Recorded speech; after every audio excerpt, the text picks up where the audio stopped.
Thank you.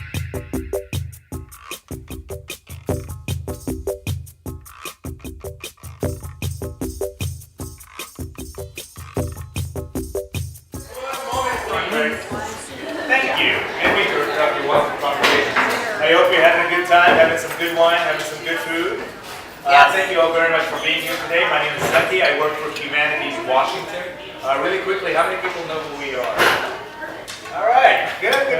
For those of you that do not know who we are, we're a nonprofit organization, a statewide nonprofit organization dedicated to sparking conversation and critical thinking using story as a catalyst. This program, Think and Drink, is just one of many programs to achieve that goal. I'm not going to talk too long. We're going to get right to the program. Today we're going to be talking about race in film. Mostly we're going to concentrate on American Indians and Arabs in film, because that's what our expertise is all about. But I'm not going to think really quickly. This is topic. It'd be great if you can let us know how we did, what we can do better, give us your thoughts, give us your ideas. We'd love to hear them. And your way out there, magazines, called Spark magazines, they're free. Just take them with you. Just kind of let you know about the programs. This is really terrific content there. So I'd like to introduce our returning champion, my friend Mike Fogg, right here, who's going to be our moderator. And I'll have him take it away.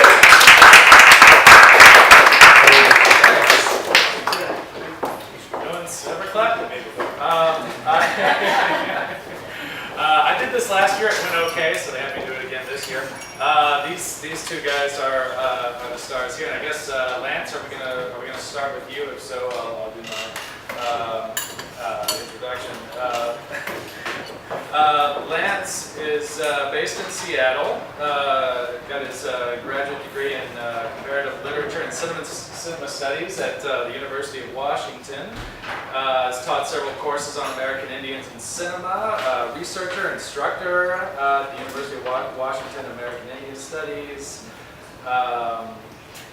program. Was recipient of UW's Excellence in Teaching Award. That's something I have not won. Present talks in the Middle East, Asia, and Europe, also something I haven't done, on cultural history and film. And each year he teaches a course in the humanities at the Massachusetts Institute of Technology, and close to home is program director for the Mercer Island Library and Arts Council. So Lance is here to talk to us. Good evening. Thanks for being here tonight. These are so enriching and fun, and I find my presentations really improve the more. This is a material that I've been very interested in for a long time. American Indians, in my experience and opinion, are more defined in the eyes of the rest of the world by cinema than any other people in history. One of the conclusions I've come to in doing my work. And if you think about the fact that as much as 25% of all movies made in the first 50 years of Hollywood were Westerns, the impact is enormous on how people perceive American Indians. So this is just a little sampling, but on October 9th, I will be at Sunnyside Library giving a full lecture on this topic. It's open to the public, so the Sunnyside Library on October 9th, if you're interested. But when dealing with this topic, we're dealing with a couple of different kinds of histories. One is how American Indians have been appropriated into film, and what sort of image that has been created of American Indians and perpetuated. And then in the more recent years, although there's much work to be done, more and more American Indians have been able to get behind the scenes, that is taking control of the images that are being presented. Now, we're still a long way from as good as things should be, in that there hasn't been an American Indian who has directed a film yet in Hollywood. That day has yet to come, but we've come close. And a clip I'd like to start out with tonight is a clip from Smoke Signals, which some of you probably have seen. This is a clip that has a lot going on to it. I was to share it with you, and then we can talk about it and begin a conversation from there. But what the writer Sherman Alexie, our own Pacific Northwest Sherman Alexie, and the director Chris Aaron have done is they've used a genre which is very familiar to most Hollywood audiences, the buddy movie, the road movie, the Odd Couple movie, and used that as sort of a vehicle for getting the attention of audiences in order to sneak a few other messages in. And that's what I'd like to start off with tonight.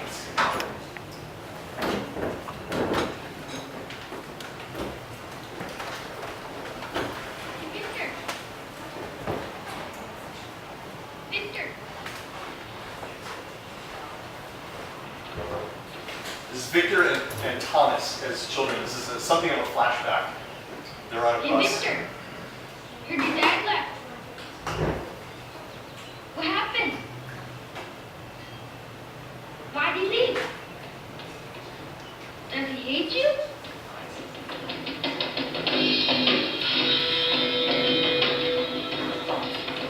Victor, stop it. Victor, don't do that to him.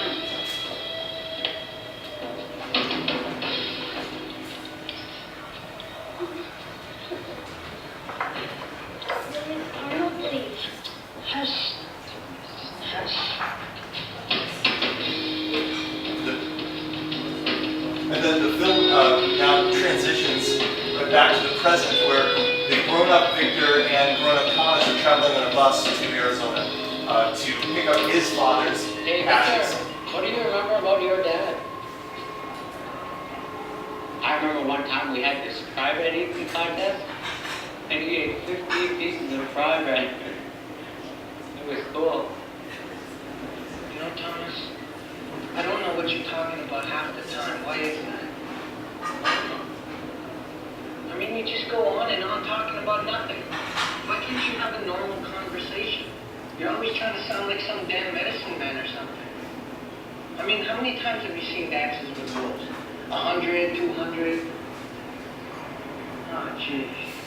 You have seen it that many times, haven't you? Don't you even know how to be a real Indian? I guess not. Oh, shit, no wonder. Jeez. I guess I'll have to teach you then, eh?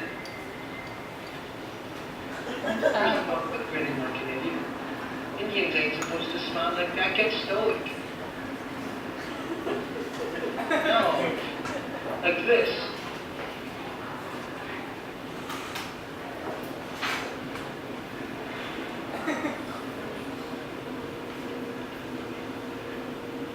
You gotta look mean or people won't respect you. White people will run all over you if you don't look mean. You gotta look like a warrior. You gotta look like you just came back from killing the buffalo. But our tribe never hunted buffalo, we were fishermen. What? You wanna look like you just came back from catching a fish? The same dances with salmon, you know? Like a warrior. There. That's better. And second, you gotta know how to use your hair. My hair? Yeah, I mean, look at your hair. It's all braided up and stuff. You gotta free it. An Indian man ain't nothing without his hair. And last, you gotta get rid of that St. Thomas. You just have to.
what he means.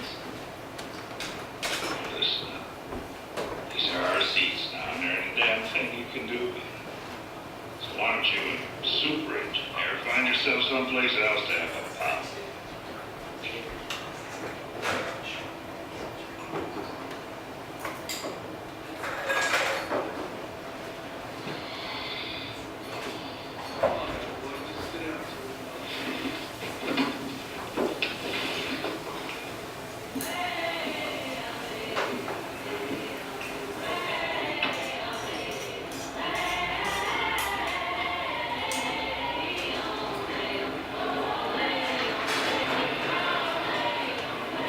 Geez, Victor, I guess a royal luck doesn't work every time.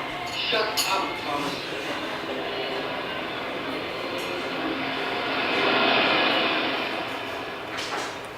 Man, the Cowboys always win.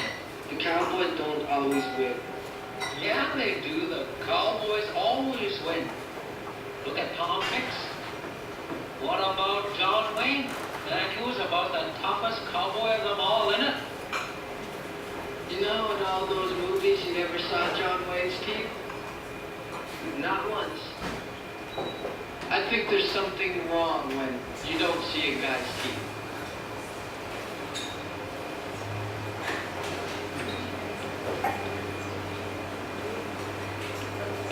John Wayne's teeth, they are. John Wayne's teeth, they are. Hey. John Wayne's teeth, they are. John Wayne's teeth, they are. Hey. Are they gold? Are they real? Are they plastic? Are they steel? Hey. Are they plastic? Are they steel? John Wayne's. Love this scene. There's just so much going on here. We've got two characters, Thomas and Victor, and they're traveling to Arizona to pick up Victor's father's ashes. And they're forced into this trip together because Thomas is the one that has enough money for them to make this trip. They can't stand each other. One is a jock and one is a nerd, which right there introduces a new stereotype which hasn't been around, the Indian nerd. And I personally think they're two sides of Sherman Alexie's personality. But they are, they're forced into the situation and they're forced to confront how they're supposed to behave now that they're off the reservation. What are other people going to think of them? What is the best way to survive? And they're constantly referencing popular culture. Popular culture is the source for defining how and who they're supposed to be. And the conversation begins talking about popular culture, it ends talking about popular culture. And although Victor goes through a transformation of saying you should never smile, you need to be stoic, to I don't trust a guy who never shows his teeth, makes that transition. But in the process, we see a lot of negotiation between the two of them who are very versed in this industry that has basically shaped the expectations that others have of them, and that they end up shaping their own behavior because of it. We also have the wonderful reference to them being kicked out of a place that they originally claimed as their own, and then when a couple of white guys want their place to move on, move back, and of course that also ties into the civil rights history in the United States of them having to move back to the bus as well. So just lots of wonderful things going on here in the context of a very familiar genre of film, and in the context of a comedy. There's some pretty heavy messaging going on in the work as well. So that was just, I thought, a nice clip to get started with the conversation tonight. But there's lots of places that we can go with the discussion. So, but I did begin by talking tonight about how I personally think that American Indians have been more defined as a people in the eyes of others by cinema than any other people in history. And that is mostly revolving around two stereotypes that go not only back to the silent era, the late 1800s even. But even further, before cinema existed, the precedents were the great literature of America and also the equivalent of Pulp Fiction of America, the sordid adventure tales and captivity narratives.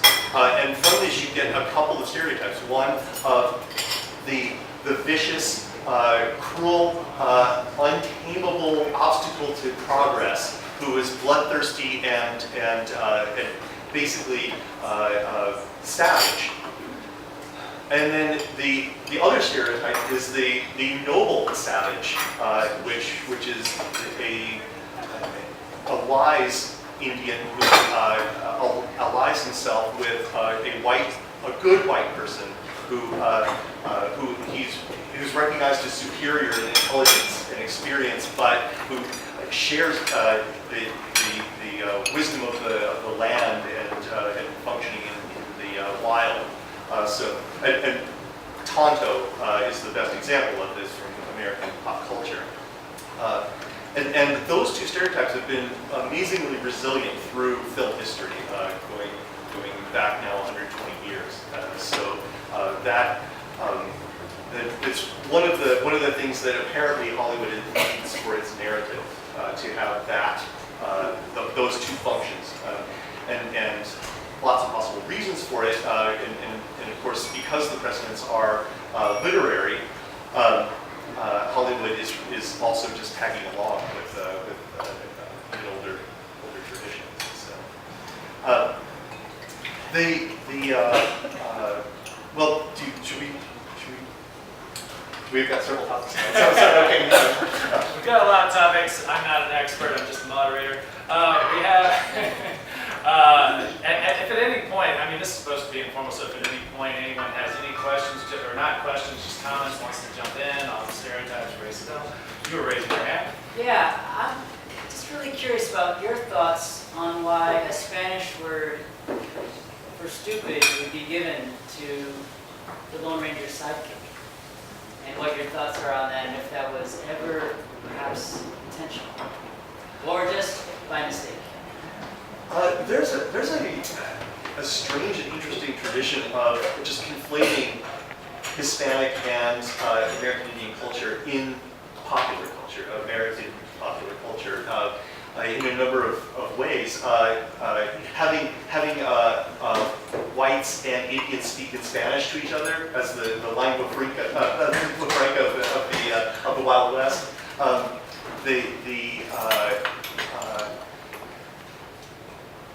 The practice of white actors even wearing red face to play Mexicans or playing Indians lasted far longer than the practice of wearing blackface, of a white actor wearing blackface to appear black or to even be mocking a black person. Had long since been tolerated. That practice ended in the early 1930s. But the practice of wearing red face lasted well into the 1960s to play a red man or a Hispanic man. And why? I think that one, I mean, there's a grouping there of otherness, and also I think the lingua franca thing does come into play here, rather than speaking a language that almost no one would understand, apart from if they were being authentic with the language.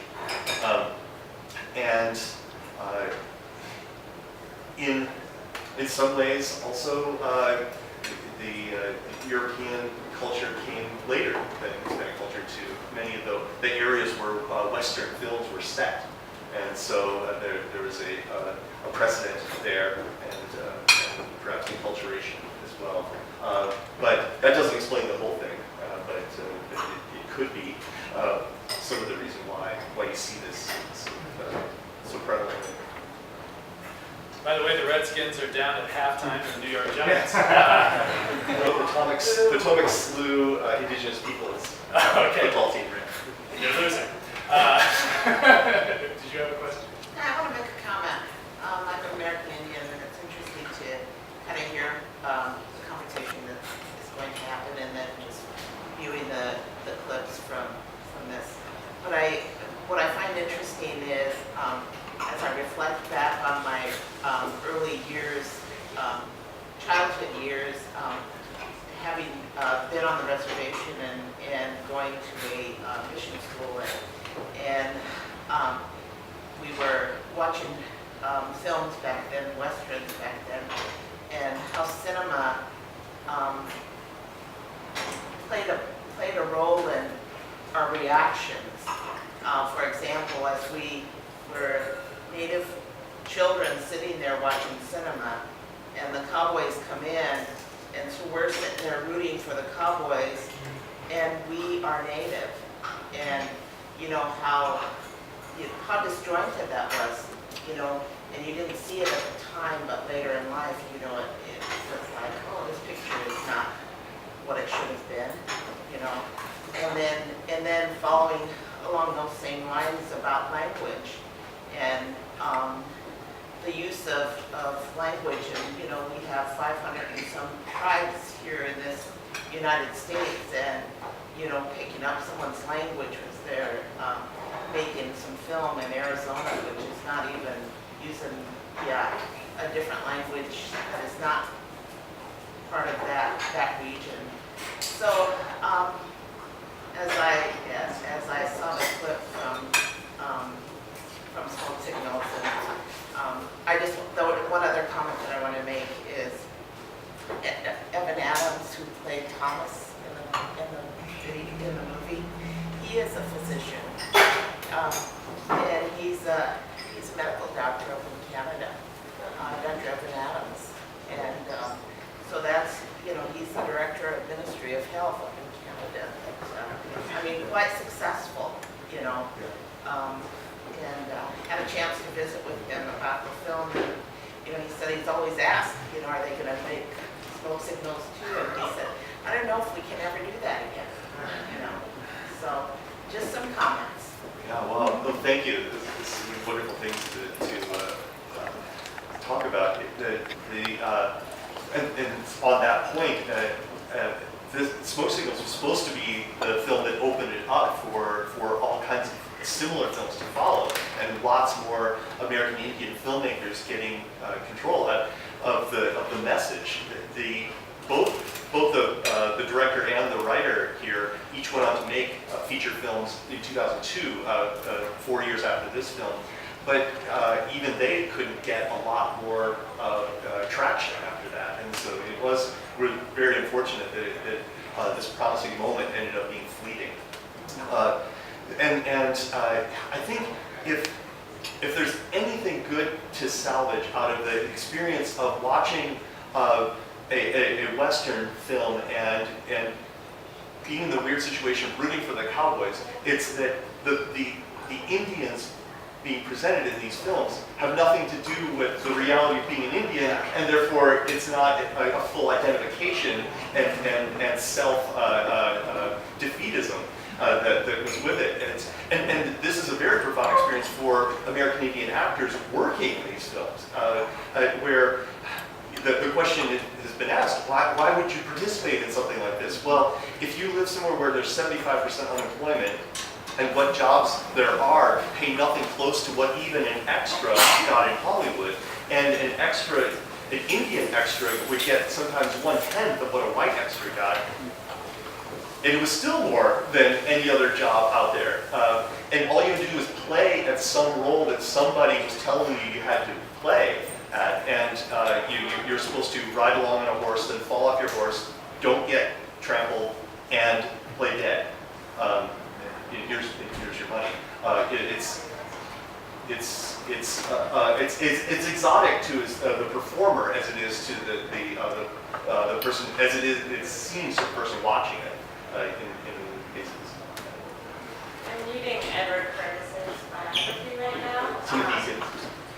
And I just read the part about something of the Headhunters, the documentary he made about the Quaquewa, Yes. the tribe.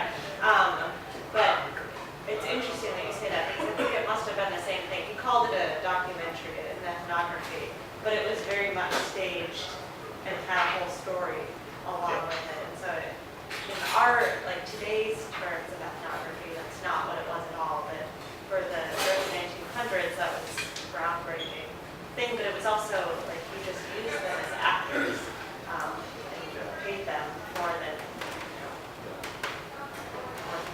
otherwise. So.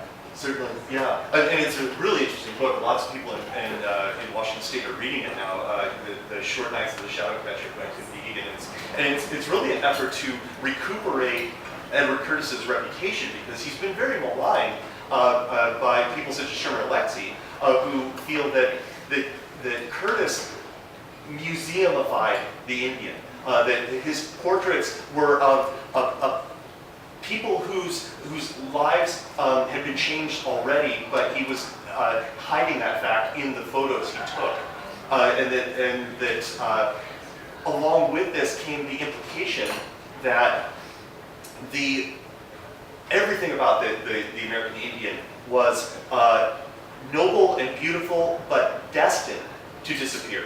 And it was just fate. It was written in. There was no colonialism, no genocidal tendencies or anything involved in it. It was just their time was destined to pass, and it has passed. And that, isn't it wonderful we have these pictures now?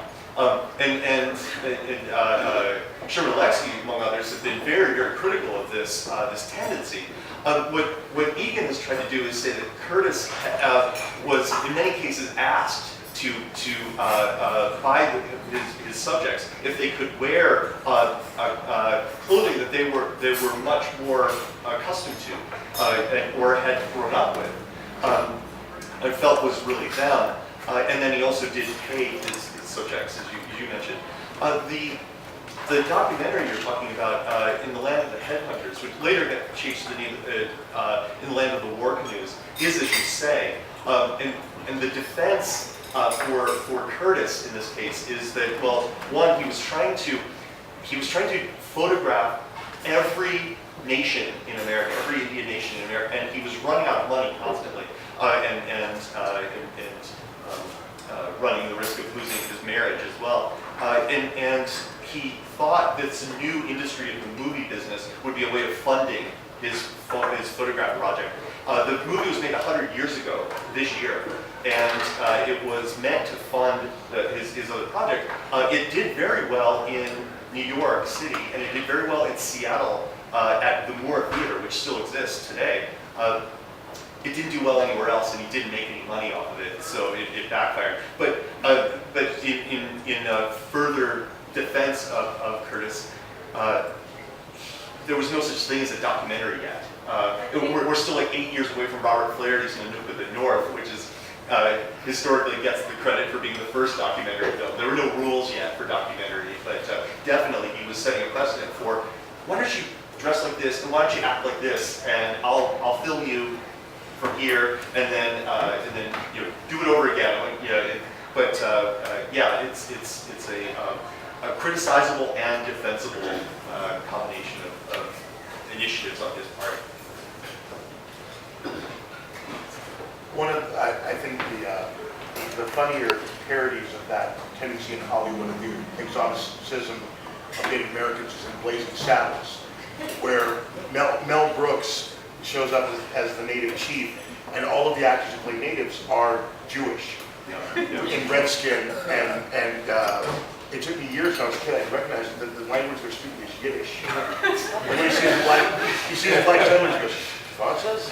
And it's not, yeah, and it was at the time, that was right in the period where you still had things like Little Big Man coming out. Oh yeah, But almost exactly the same year, yeah. You know, and so I always thought that Brooks wasn't given enough credit for his, well, that whole movie about, race in America in the 19th century, don't get much better than that. But. Yeah, and it's such a great film to talk about it in a context like this too, because the film is so un-PC. When I show it to students today, they're very uncomfortable watching this film, and it's so irreverent, which is interesting, I think, because it's also listed among the great comedies of all time, But Brooks is brilliant doubly so for doing this because when he's mocking the tradition of they can be anybody, you know, the boogeyman in the film, but he's also making reference to American Hollywood history here, because lots and lots of Jews played Indians in movies in the early sound era. And some of the big producers in Hollywood were Jews. And there's a famous line from one of them saying, I never want to see a Jew on screen unless he's an Indian. And so it was part of the concern for assimilation and not provoking, especially going into World War II, not provoking American audiences with the Jewish ethnicity. So yeah, it's a very old tradition, and I'm pretty sure Richard Pryor, of course, co-wrote the screenplay for that, where you've got the white settlers and their wagon train, and the black settlers, and they have to make their own wagon train, and like or create a circle by themselves, right? right? Yeah, It's there's sort of sort of like like their own wagon the wagon circle. Yeah. But what I thought was interesting was you were saying about being native and seeing that, and just that interesting. You've got cowboys and Indians within the cowboys. You have that separation of the black cowboys who were left to their own devices. I just always thought that was. I never thought he was given enough credit for that. And he said in an Onion interview a couple years ago, he said there was absolutely no way I could make that film now. Nobody would allow me to make it. Yeah. Indeed. Yeah, that approach to the issue kind of exposes, you talk about how your students react to it and or are offended, I'm presuming, and others see the satire. Others are on the opposite scale. It was actually, we have a classic movie night over at the Orion Theater, and Blazing Saddles was one for the month, and I was there, and there was a definite mix in the crowd of people who did not get the satire and thought all the offensive words were hilarious. They're like, oh, they're finally using these words we can't use. There's a whole lot of, which to me just speaks to how difficult it is to even attempt to address these topics. I mean, because it's so easy to come across in the wrong way because of how complicated our history is with these issues. Well, yeah, great point. It's what I think anyone who wants to convey some message, an important message in a medium such as Hollywood film, the dilemma is how many people do I risk alienating or just going over their heads, in order to get a message across, versus how many do I have a chance of conveying a message while reaching and actually connecting with a very, very broad audience at the same time. And it's a challenge that's pretty difficult. I think Alexi and Aaron did a really good job in Smoke Signals, but still it's a very small film compared to Hollywood films. Yes, following up on Mike's point, I think it's also contextual, because anybody who grew up in a time or at least viewed the Mel Brooks films, right, you knew that was the genre, that was his style. He was satirical, he was sort of in your very broad, in your face. So this is just one film that we're seeing, one of those funny ones, without any other context, any other knowledge of his what he does. I think there's a lot of different ways in which we can understand the film, and that either he's being a racist, or otherwise he's being in the face, or, oh right, now we can really say these words. And this is like 30, 40 years later, so it's a different context. I think it speaks more about the current issues and how people are viewed racist. Right. And the football game that's going on right now, it's the owner of the team doesn't see what the big deal is, because he is coming from a very different time and place, and the questioning is only just started. Oh, but money too. There's also a congressional candidate from this area who played for the Washington Redskins. I was very proud of that name. He's not Native American. He just played. He just played one out in football.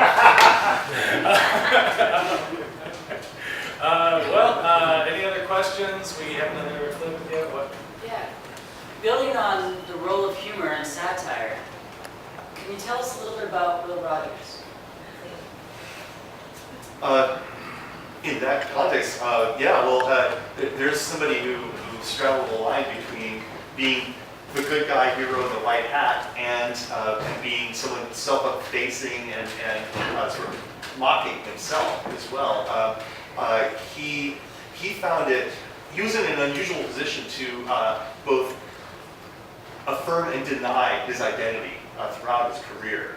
There were times and circumstances where he found it was beneficial to claim his heritage, and others where he really downplayed it. And it's almost to the point of schizophrenia, his dual identity that he managed through. I mean, maybe managed is more the appropriate word rather than a psychiatric disorder, because he was a very, very good salesman.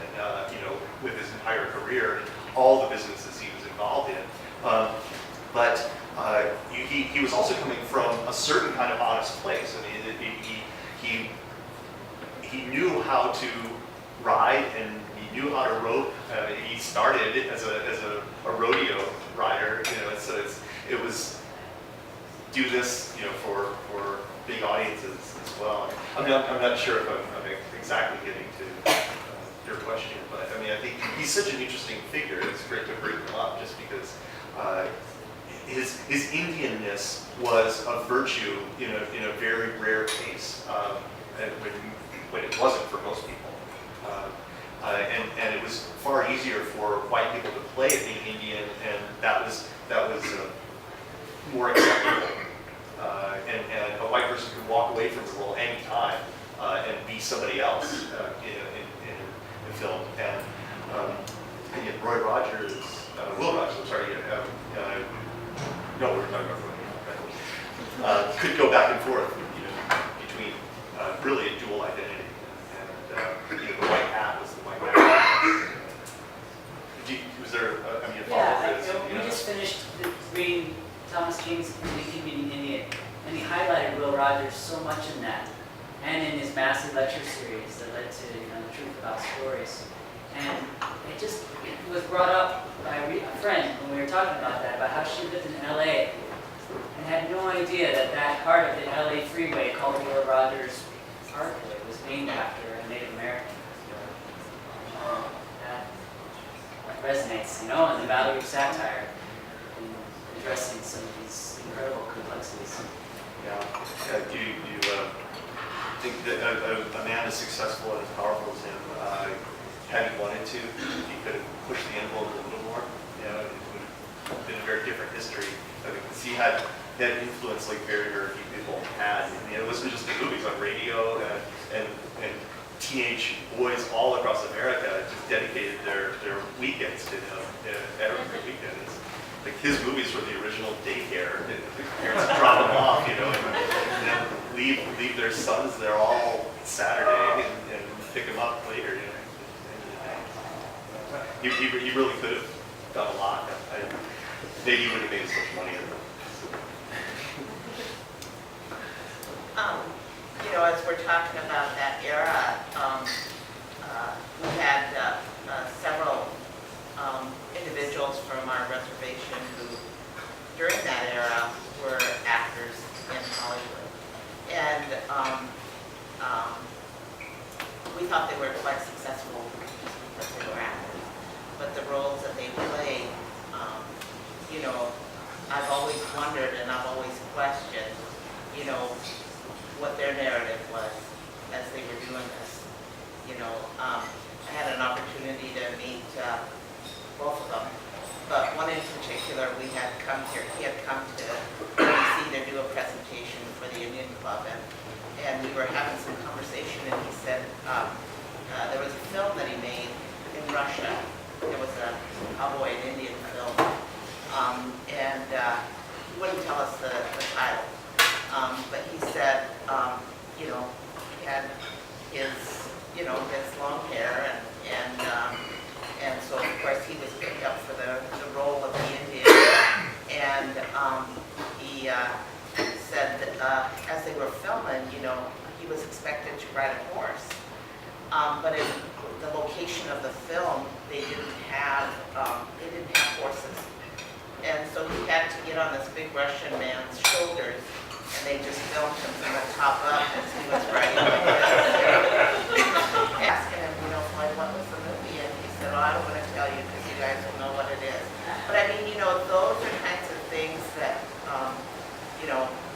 would the question to ask is, would a white actor have been asked to do this?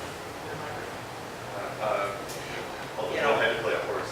Yeah, somebody had to play the horse. Yeah. But I mean, just the situations that they've had to experience as they were trying to make it in this industry. Pardon me, did you say that he said you would know the title, or you wouldn't know the He title? didn't want to give us the title of the film. Because you would know the title. Yeah.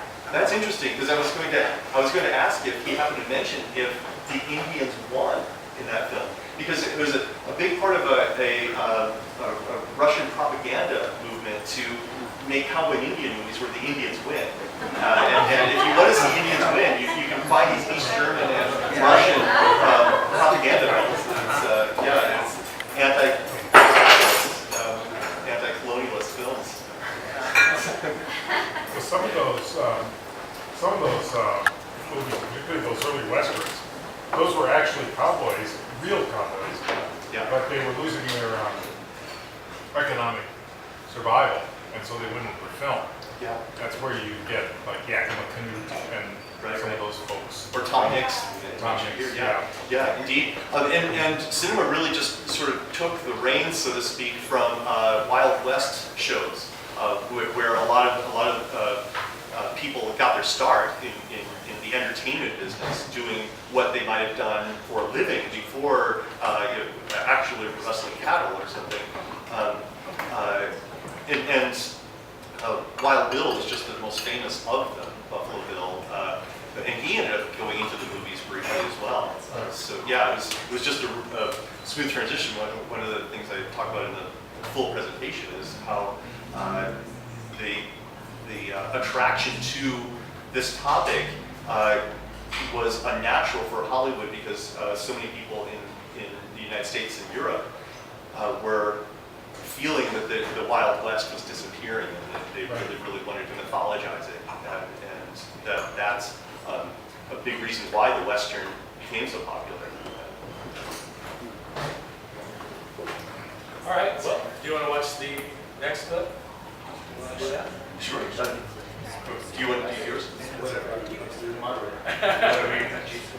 There's one other one I want.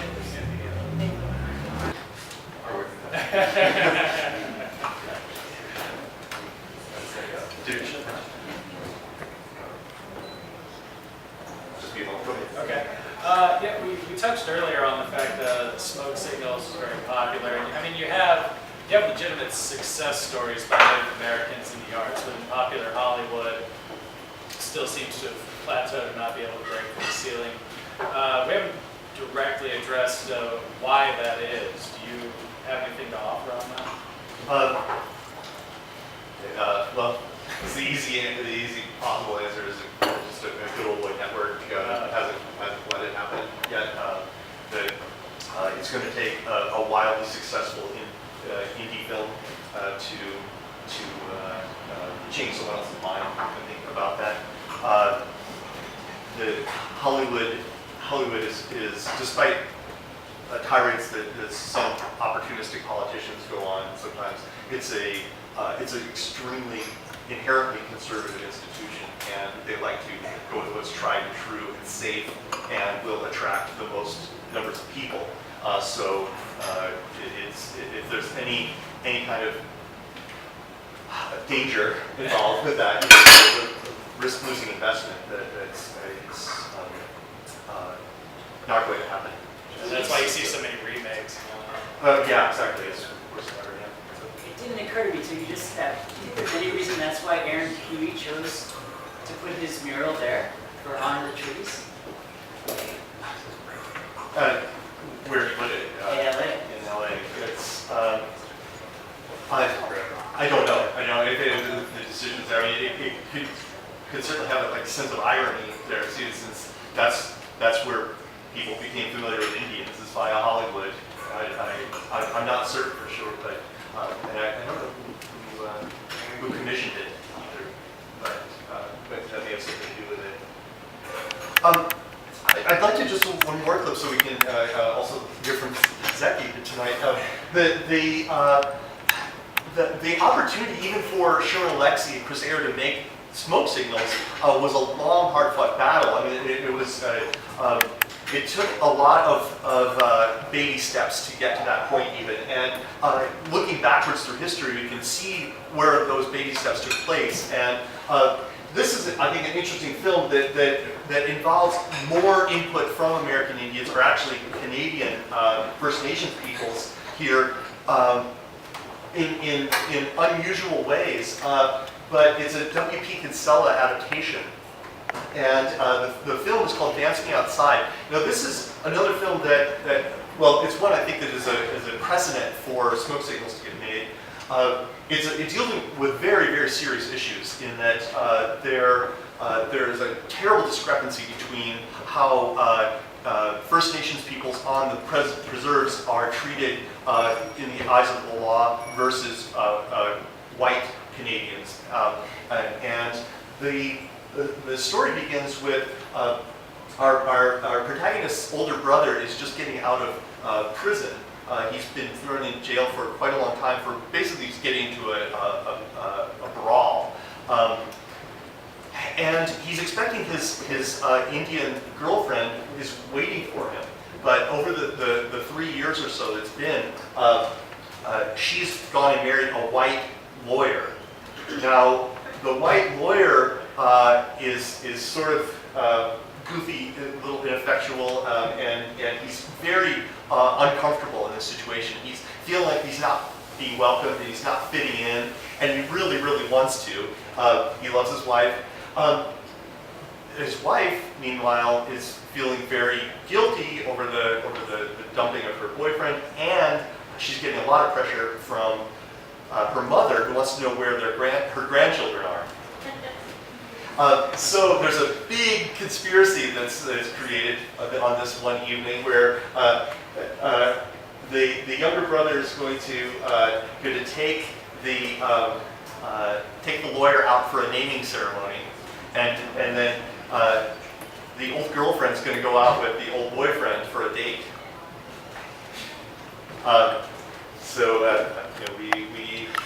We're busy, kind of under stress. He's got a low sperm count. We're going to Paris later this year. So this is going to resolve all the problems in one night, and so it's all done with a great deal of humor. I'll share this clip with you. I have no idea what to expect from this evening. I'm kind of excited about the whole thing. Well, don't worry, you can trust Silas. Right, Silas?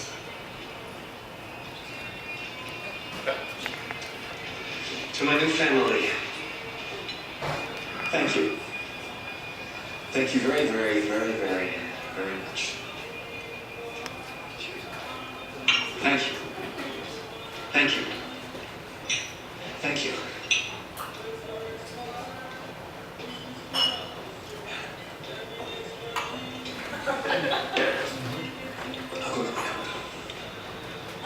Now, even though she's in on the conspiracy, she does want her husband and everyone there in her family to know that she loves him.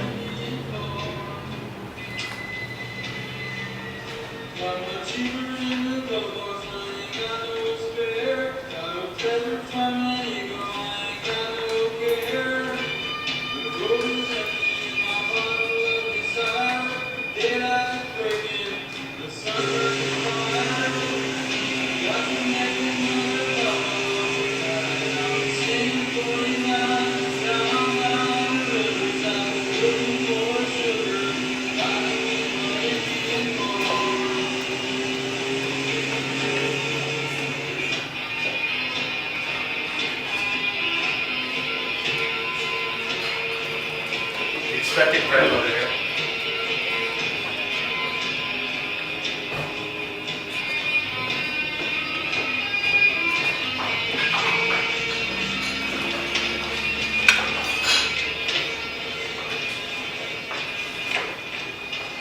So what is this place, Silas?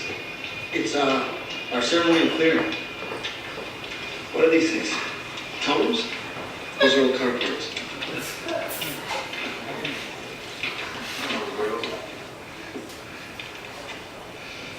So, how do we start this? First, we have a little ceremonial brew.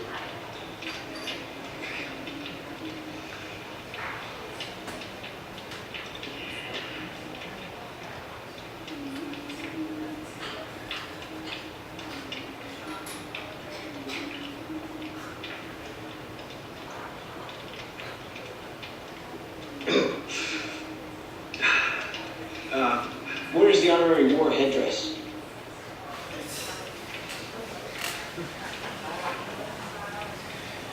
Pin feathers from the rare mountain snow eagle. The feathers of flight. Cool.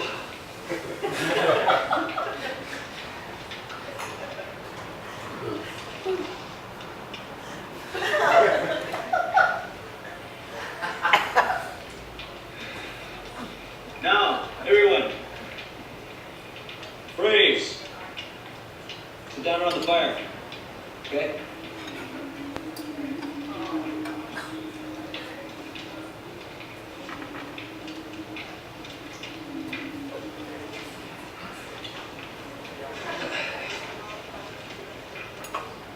Good. Now, you have the headdress on. The animal name. Choosing your animal name. First, you choose your animal, which is your spirit. The animal most like you. Well, for instance, Pete, you are? Bird.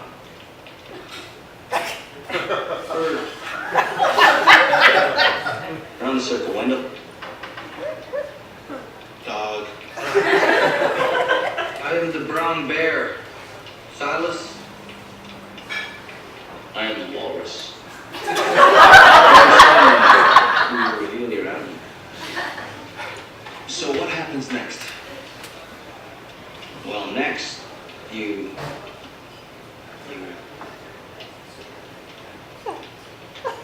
takes off his clothes.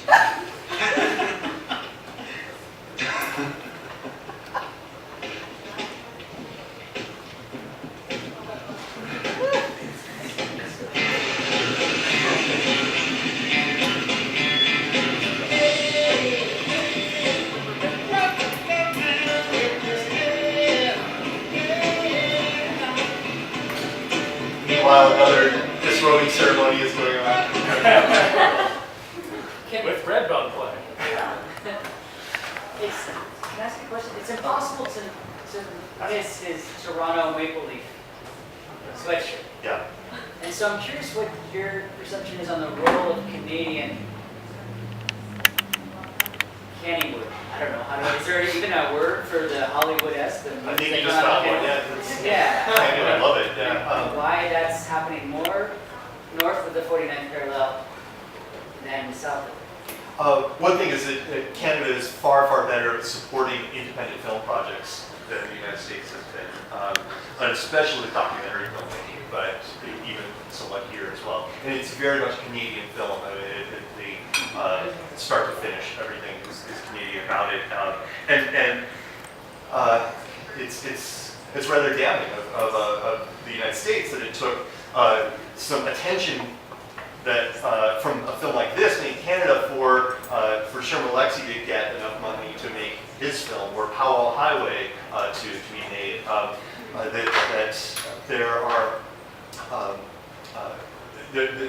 the country that claims the greatest contributions in cinema history are sometimes the last to the game when it comes to what possibilities there are with this topic. Yeah, and this is a very funny scene, but it's dealing with some very serious issues. The disparity in criminal justice, the disappearance of the bloodline. That's another thing. It's not just the grandmother to be not just wanting to be a grandmother, but also concerned about her family surviving through generations to come. So it's dealing with a lot of really serious issues, as well as using humor as a vehicle to attract and appeal to a very, very large audience. So they showed that this film could be done, and that's it's why I think the film deserves its props as well.